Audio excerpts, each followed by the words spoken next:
島は、柏行ったんですか？柏と我孫子です。我孫子次のうち。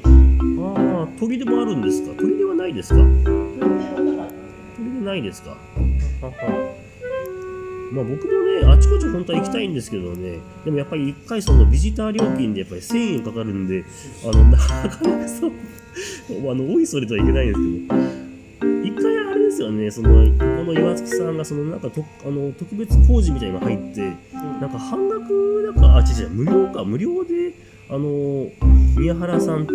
あと、新都心さんの方かな、なんか利用できますよみたいな時あったんですよね。で、宮原さんはしょっちゅう結構行ってたんであれですけど、